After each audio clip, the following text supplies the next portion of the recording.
Sahabat CP, kembali lagi bersama saya Clara Panggabean dalam YouTube channel Clara Panggabean.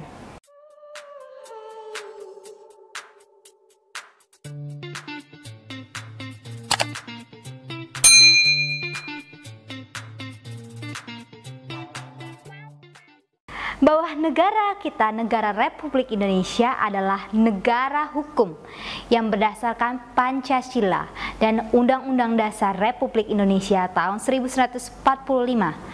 Oleh karena itu, setiap orang tanpa membedakan keyakinan, agama, suku, bangsa, golongan, dan kedudukannya wajib tunduk serta menjunjung tinggi hukum demi tegaknya keadilan, kebenaran bagi setiap orang guna melindungi dan mempertahankan hak asasi manusia yang sesuai dengan harkat dan martabatnya.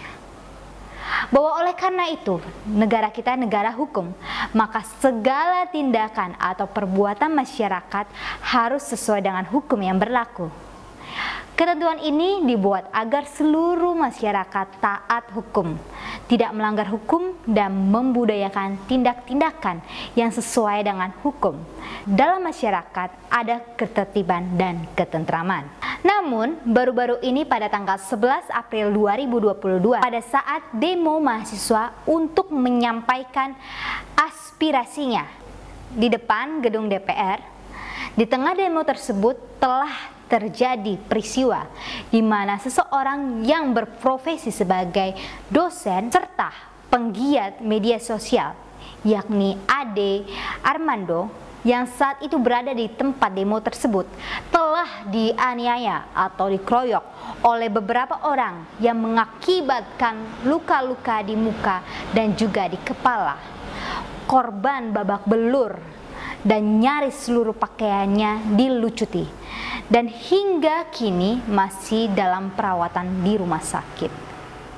Peristiwa penganiayaan tersebut telah menjadi topik pembicaraan di publik beberapa hari ini karena disiarkan di berbagai media elektronik, baik itu di TV maupun di YouTube, serta di media cetak dan media online. Terlepas daripada yang menjadi penyebab atau motivasi pelaku, perbuatan penganiayaan atau pengeroyokan tersebut tidak bisa dibenarkan karena selain bertentangan dengan peraturan perundang-undangan, perbuatan tersebut juga tidak manusiawi. Untung saat itu ada pihak kepolisian yang menolong dan mengkawal serta membawa Armando ke rumah sakit. Kita apresiasi kepada pihak kepolisian karena tidak terlampau lama telah menangkap beberapa orang yang diduga sebagai pelaku pengeroyokan, di mana sebelumnya ada yang menduga pelakunya adalah mahasiswa. Namun ternyata pelakunya bukanlah mahasiswa yang sedang mengadakan demo.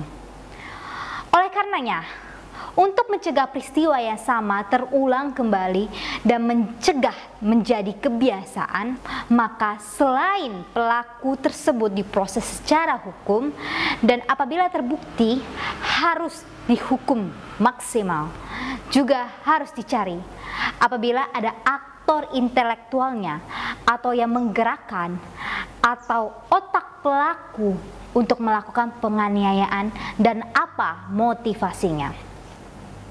Dengan diusutnya peristiwa ini secara tuntas, maka akan mencegah orang-orang yang melakukan tindak perbuatan penganiayaan atau mencegah terjadinya budaya main hakim sendiri atau juga penganiayaan terhadap seseorang terutama di depan umum, sehingga akan menjadi suatu efek jera bagi siapapun dan memahami bahwa perbuatan tersebut adalah perbuatan yang beresiko dijatuhi hukuman, yaitu hukuman bukan saja pelakunya tetapi yang menyuruh melakukan. Masyarakat peduli hukum bahwa hukum harus ditegakkan terhadap siapapun pelakunya dan kepada siapapun yang berada di belakang peristiwa.